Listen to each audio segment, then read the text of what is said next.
Here's something I never reviewed about myself until recently. I am an avid gamer.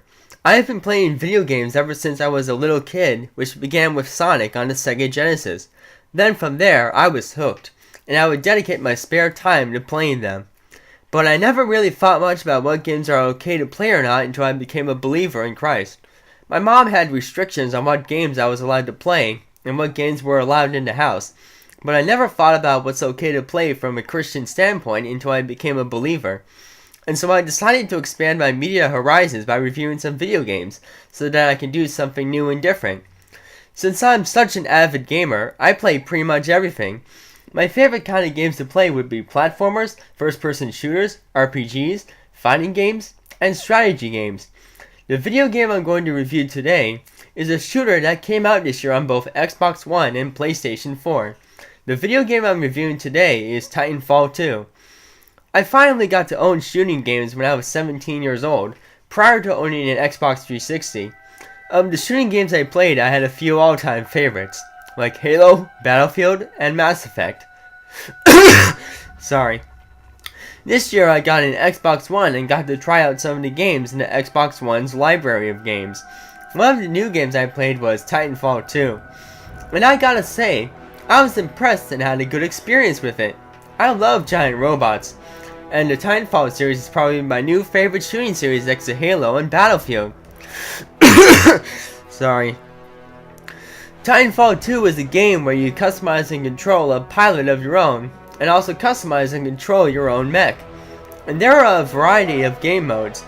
My favorite game mode is Attrition, where you increase your score by killing as many pilots and soldiers as possible. As you keep playing, you will gain the ability to summon your Titan, your giant mech if you will.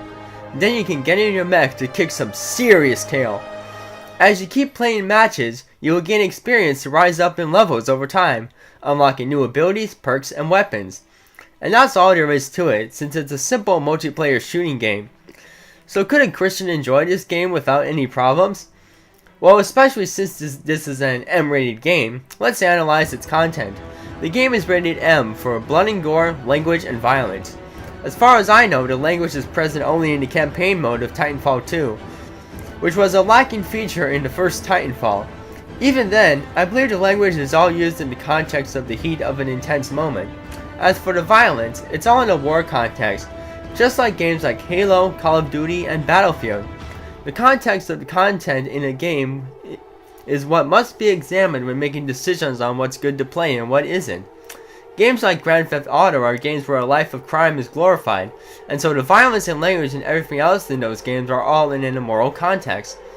But parents, honestly, I beg you, don't let your kids play M-rated games. They are too young for these kind of games. Playing online against a kid that's probably under 12 and yet is playing violent games like this is very embarrassing, and it will affect the way they turn out in the future. Don't let them play it at such a young age. Don't do this. So anyway, in conclusion, I'd say older and more mature Christians could play this game. Christians are at least 17 or maybe 16 years old and are also spiritually mature. But don't let your kids play it. There's a reason why it's rated M, meaning mature. And I give this game an overall quality rating of 4 out of 5. It's pretty good and one of my favorites that I really enjoy playing once in a while in small doses. If you've got an Xbox One or a PlayStation 4 and you enjoy shooting games, give this one a go. You might enjoy it, especially if you like giant robots. This was Godly Dragon Reviews and Apologetics, and you have a blessed day.